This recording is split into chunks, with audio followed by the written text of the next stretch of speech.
Hello viewers, কেমন আছেন সবাই? নিশ্চয়ই ভালো আছেন। লিগ্যাল অ্যাওয়ারনেস ট্রেনিংয়ে আপনাদের সকলকে স্বাগত জানাচ্ছি। আমি অ্যাডভোকেট ইব্রাহিম খলিল পলাশ, আর আজকে আপনাদের সাথে কোম্পানি রেজিস্ট্রেশনের এপিসোড নাম্বার 2 নিয়ে হাজির হয়েছি। এর আগে আপনাদেরকে কোম্পানি রেজিস্ট্রেশনের বেশ কিছু প্রাথমিক বিষয় নিয়ে আলোচনা করেছিলাম, অথরাইজ ক্যাপিটাল, শেয়ার ক্যাপিটাল, এগুলো নিয়ে আলোচনা করেছিলাম। আজকে আপনাদের সাথে যে বিষয়টি যেটি আপনাদের জানা খুবই গুরুত্বপূর্ণ, এবং এইটি কোম্পানি রেজিস্ট্রেশনের জন্য আপনার এই কাগজ যে সমস্ত ডকুমেন্টসগুলোর প্রয়োজন রয়েছে সেটির জন্য কিন্তু আজকের এই ভিডিও। সো আজকের এই ভিডিওটি দেখলে আপনি কোম্পানি রেজিস্ট্রেশনের কি কি ডকুমেন্টস আপনার প্রয়োজন রয়েছে এবং কি কি ফর্মালিটিস আপনাকে পূরণ করতে হবে সেটি কিন্তু আপনারা জেনে যাবেন। সো আসছি লোগোর পরে, সাথে থাকুন।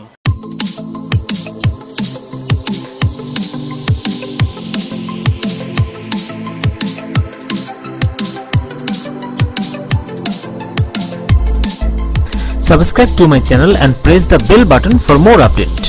সো ভিউয়ার্স, চলে আসলাম লোগোর পরে। এখন আপনাদেরকে আমি যেটি বলবো সেটি হচ্ছে কোম্পানি রেজিস্ট্রেশনের ডকুমেন্টস কী কী প্রয়োজন রয়েছে।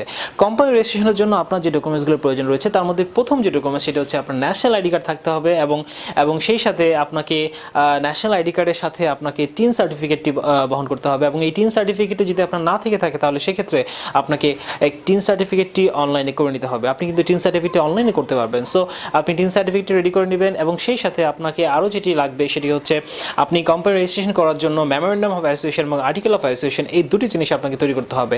মেমোরেন্ডাম অফ অ্যাসোসিয়েশন এবং আর্টিকেল অফ অ্যাসোসিয়েশনে ইতিপূর্বে আমি কথা বলেছি, তবে মেমোরেন্ডাম অফ অ্যাসোসিয়েশন হচ্ছে আপনি কোম্পানিতে কী কী অ্যাক্টিভিটিস করবেন বা আপনার কোম্পানিতে কী কী কাজ থাকবে সেটিকে কিন্তু ফোকাস করে। সো মেমোরেন্ডাম অফ অ্যাসোসিয়েশন সম্পর্কে আশা করি সকলে বুঝতে পেরেছেন। তবে পরবর্তীতে মেমোরেন্ডাম অফ অ্যাসোসিয়েশন নিয়ে আমি আপনাদেরকে ডিটেলস একটি ভিডিও দিব, যে ভিডিওতে মেমোরেন্ডাম অফ অ্যাসোসিয়েশনে অ্যাকচুয়ালি কী কী থাকে সেগুলো নিয়ে আলোচনা করা হবে।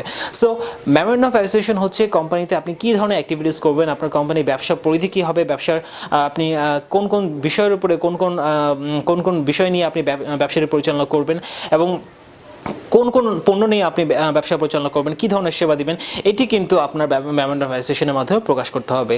এরপরে যেটি রয়েছে, আপনাকে আর্টিকেল অফ অ্যাসোসিয়েশন তৈরি করতে হবে, এবং এই আর্টিকেল অফ অ্যাসোসিয়েশনটির মাধ্যমে আপনি মূলত আপনার কোম্পানির শেয়ার হোল্ডার কতজন, ডিরেক্টর কতজন, চেয়ারম্যান কে হবে, কোম্পানির শেয়ারের পরিমাণ কী হবে, শেয়ারের সংখ্যা কতগুলো হবে, এবং এই কোম্পানিতে আপনি মিটিং কতগুলো হবে, এবং অন্যান্য আদার্স সমস্ত কোম্পানিটি কীভাবে পরিচালিত হবে সব কিছু কিন্তু ডিপেন্ড করবে এই আর্টিকেল অফ অ্যাসোসিয়েশনের মাধ্যমে।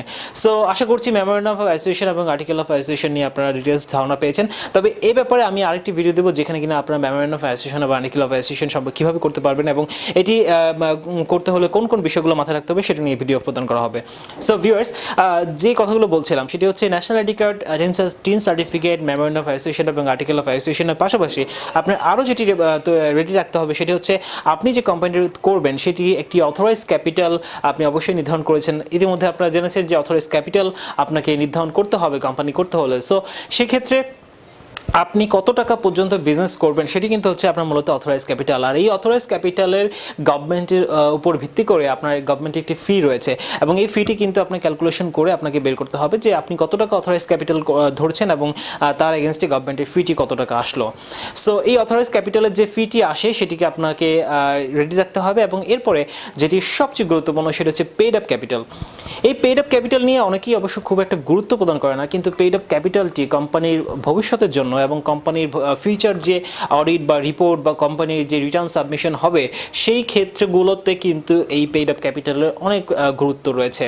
কেননা আপনার কোম্পানিতে আপনি কত টাকা দিয়ে বিজনেস শুরু করেছেন, আপনি কত টাকা ভবিষ্যতে ইনভেস্ট করবেন বা ভবিষ্যতে ইনভেস্ট করছেন, কোথায় কত টাকা খরচ করেছেন, এটি কিন্তু আপনার সুবিধার্থে, কোম্পানির সুবিধার্থে এবং গভর্নমেন্টের সুবিধার্থে কিন্তু এই যে হিসাবগুলো এগুলো কিন্তু রাখা প্রয়োজন। আর সেজন্য পেইড আপ ক্যাপিটাল আপনাকে ব্যাঙ্ক অ্যাকাউন্টে যখন আপনি কোম্পানির নামে করবেন সেই ব্যাঙ্ক অ্যাকাউন্টে আপনাকে পেইড আপ ক্যাপিটালটি রেখে দিতে হবে 6 থেকে 7 দিনের জন্য, এবং এই টাকাটি আপনি চাইলে পরবর্তীতে তুলে ফেলতে পারবেন। কোম্পানির হিসাবে বা কোম্পানির খরচ দেখে আপনি এই টাকাটি তুলে ফেলতে পারবেন। এর পরবর্তীতে ওই অ্যাকাউন্ট থেকে যত লেনদেন হবে কোম্পানির ওই অ্যাকাউন্টে যত লেনদেন হবে, যত টাকা আপনি ডেবিট করবেন, ক্রেডিট করবেন, সব কিছুই কিন্তু আপনার কোম্পানির যে অডিট সেই অডিটে সুন্দরভাবে প্রকাশ করবে এবং সুন্দরভাবে ফুটে উঠবে, এবং আপনার কোম্পানিটি একটি সুন্দর ব্যালেন্স শিট তৈরি হবে। আদারওয়াইজ কিন্তু আপনি যদি আপনার ব্যবসায়ের হিসাব যদি কত টাকা মূলধন নিয়ে আপনি ব্যবসা শুরু করছেন সেটি যদি আপনি না প্রদর্শন করেন সেক্ষেত্রে কিন্তু ভবিষ্যতে অডিট রিপোর্টে আপনার যে ব্যালেন্স শিট আপনার যে কোম্পানির যে হিসাবটি সেটি আপনি মিলাতে পারবেন না। সো পেড আপ ক্যাপিটালটি এই জন্যই গুরুত্বপূর্ণ। যে বিজনেস অ্যাড্রেস বা আপনার যে কোম্পানির যে অ্যাড্রেস রয়েছে সেই অ্যাড্রেসটি আপনাকে দিতে হবে এবং সেই অ্যাড্রেসটি এমন হতে হবে যে অ্যাড্রেসে আপনার কোম্পানিটি হচ্ছে প্রতিষ্ঠিত হবে এবং যে অ্যাড্রেসে আপনার কোম্পানিটি হচ্ছে কোম্পানিকে সবাই চিনবে। সো এই কোম্পানির অ্যাড্রেসটি অবশ্যই থাকা গুরুত্বপূর্ণ। সো এটি ছিল মূলত কোম্পানি রেজিস্ট্রেশনের জন্য প্রয়োজনীয় ডকুমেন্টসের কথা। আশা করছি আপনারা কিছুটা হলেও বুঝতে পেরেছেন। তবে যদি এই সংক্রান্ত আপনাদের কোনো প্রশ্ন থেকে থাকে বা কোনো জিজ্ঞাসা থেকে থাকে আপনারা অবশ্যই কমেন্ট করে সেটি জানাবেন।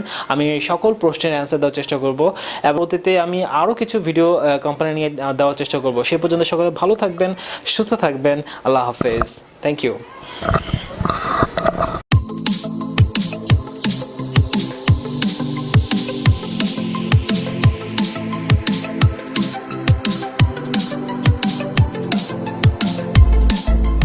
Subscribe to my channel and press the bell button for more update.